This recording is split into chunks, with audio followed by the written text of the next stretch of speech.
Hey, welcome back to another episode of Third Coast Reptile right here on YouTube. Today we're going to talk about lighting. We're going to talk about UV light, exactly what it is, and the different types of UV light. We're also going to go over some reptile enclosure basics, what you need for your reptile lighting in your reptile enclosure. We're also going to talk about things you should avoid in your reptile room, as well as some safety tips along the way. Let's get started.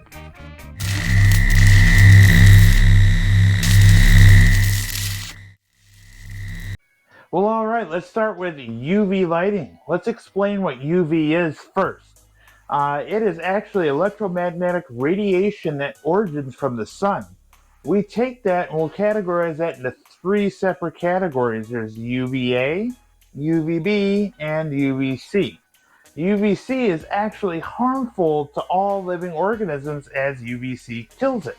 So thankfully for us, we don't deal with UVC very often because our atmosphere is a filter and blocks that UVC from reaching Earth. It's great, right? So without UVB light in your enclosure, you risk something called metabolic bone disease. Metabolic bone disease is a combination of calcium deficiency and UVB deficiency. All right, one more thing to note about UV lighting. They have a life expectancy, that's the fluorescent ones, have a life expectancy of 6 months. That doesn't mean that the light stops emitting light. It doesn't have any more looms. It's not bright anymore. It just means that the UV radiation in that bulb is expired. Now, without being able to see this, how do you know that that bulb is actually expired? Well, for one, you can just diligently replace it on its expected lifespan, or you can get a UVB meter. Boy, it's a lot to say fast. UVB meter. So these little meters, they're just like a point and shoot type thing. You just set it down in the enclosure where your reptile would be, right underneath that UV bulb. You hit the little button and it tells you where that amount of UV radiation is at, UVB radiation is at, and then you can compare it to the backside of it, which has like a grid, and most light bulb boxes have that grid as well, so they can tell you where that bulb is rated best at. Also, if you don't want to spend the $250 for that meter, there are these cool little cards that they have as well. These little cards simply just change color when they're exposed to UVB radiation. So if you want, and those are like $6, and you can use them up to 500 times a card. They're pretty cool. I like them. And I have them here in my reptile room until I can get one of those meters, and trust me, that's coming soon. So that's UV lighting a little bit more explained. I just want to make sure that you guys understand that these things do have shelf lives, and they are expendable after a certain amount of time, even though they're still physically working to our eye. So that's it. All right, so now that we've defined what UV lighting is and the importance of it in your reptile enclosure, I'm going to show you some of the options for bulbs that you can use to emit that UVB light in your reptile enclosure. But first, before I do, I'm going to be putting on some gloves, because when your human hand touches the bulb, the oils on our hands can actually shorten the life of that bulb. So to keep the lifespan of that bulb a little bit longer, we stick the gloves on. So your conventional bulbs may look something similar to this here. Now, I know that this has a bad rap because it is a spiral bulb. However, the reason why this has a bad rap is because it has an intense UV light, but only in this small surface. The solution to that is, do not put that bulb in a vertical position. Rather, if you put it in a horizontal position, it increases that cone. It makes that cone bigger. So these are safe to use if used correctly.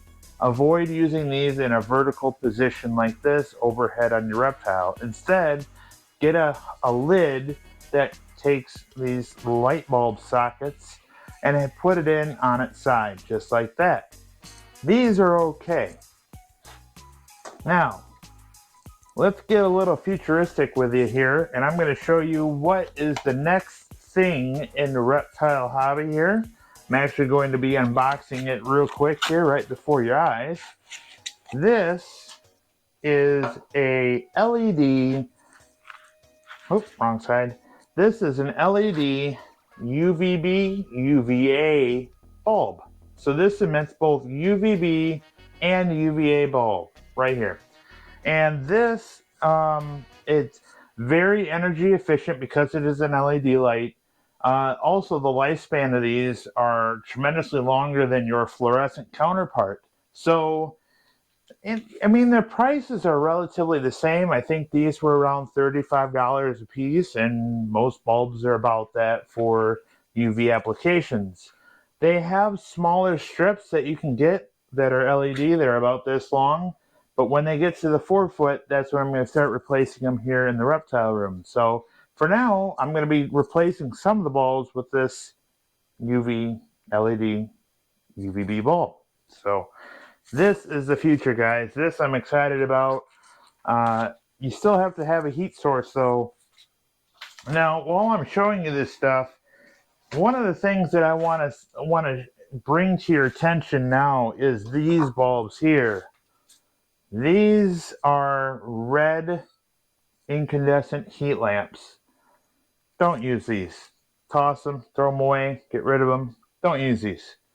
The reason why these were very popular originally was because the thought was, well, these don't emit this bright white light and they're great for nocturnal animals.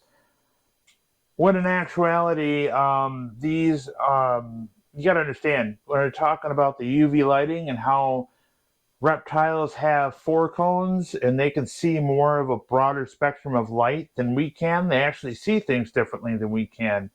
And these actually blind your reptile in the enclosure because it sees that sort of bright color at night, even though it's dim to us, to them, they can actually see it, and it can actually blind them from being able to see things during the day. So these are dangerous. Don't use them. Toss them.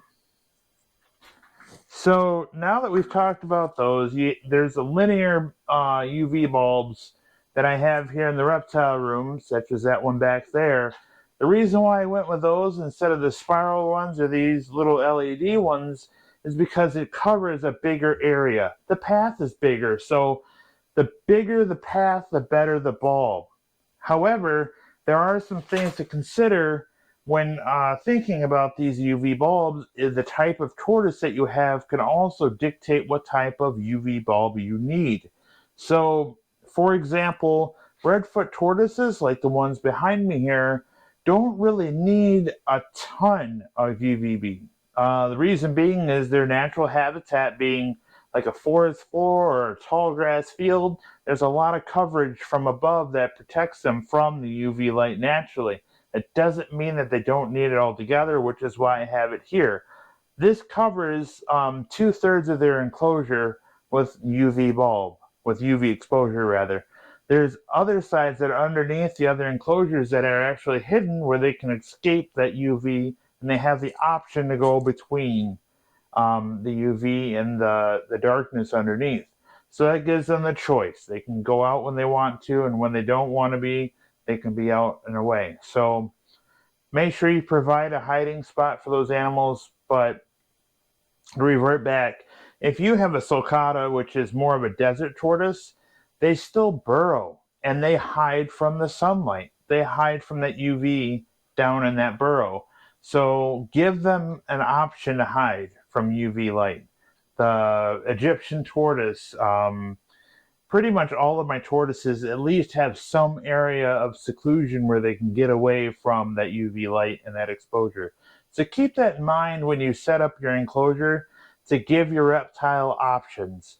They can go out into the basking area. They can get into a cooler side. That's another thing to do as well. The same thing with the UV lighting. So I just wanted to bring that up. I thought that was kind of important for your reptile and your general knowledge of what they need. give them options, give them choices. And that's the benefit of having a bigger footprint enclosure. It allows them to have those choices and go to the places that they prefer at any given time of the day.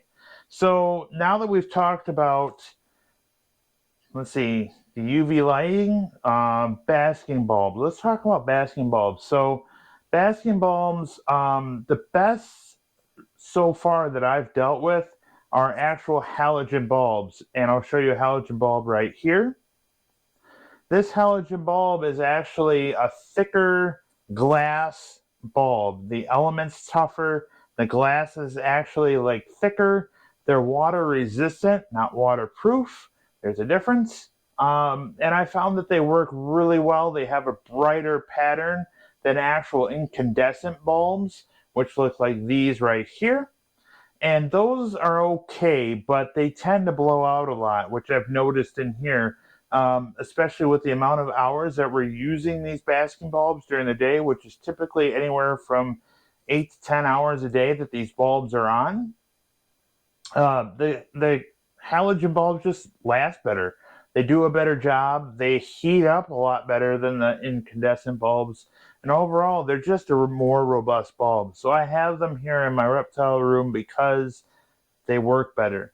The problem that I have with this is that they're doing away with halogen bulbs everywhere. It's hard to find them. In the reptile hobby, you can still get them, but I don't know how much longer that's going to be. And the reason why they're getting rid of them is because the carbon footprint that they produce to make a halogen bulb is actually harmful to the environment. So they're trying to do away with them. The problem that we have is, what do we go to next in lieu of those? And they have these bulbs. They look like heat emitters.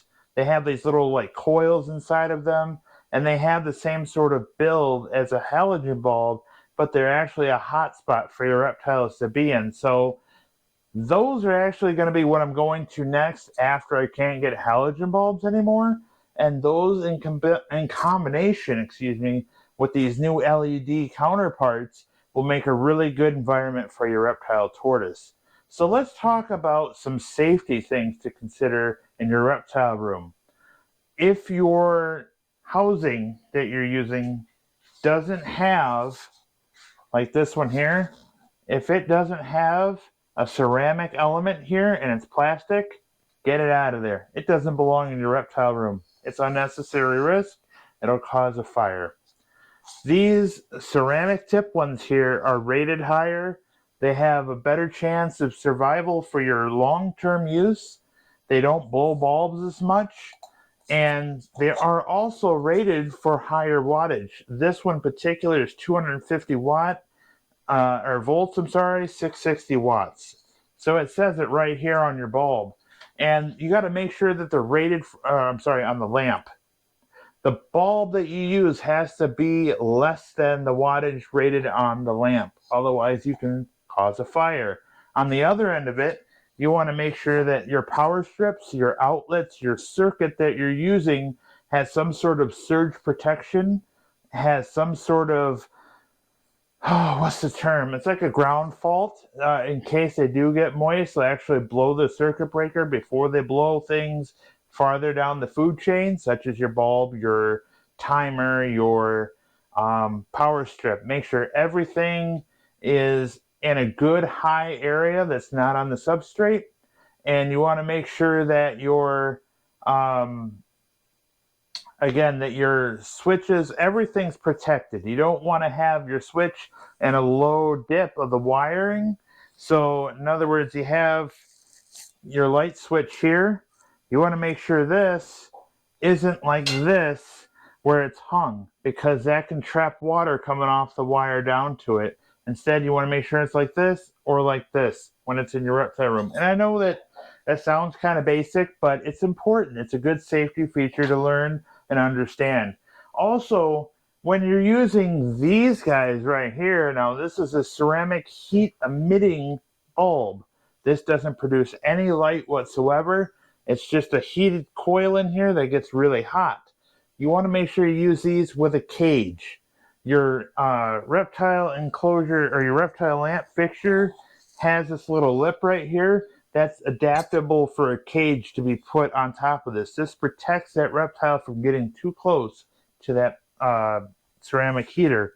So, and these are great for nighttime, by the way. If your reptile room gets cold at night, this is a good solution for them to keep the enclosure warm at night, as opposed to these guys right here. And I don't care if I'm touching these with my bare hands because this can get tossed.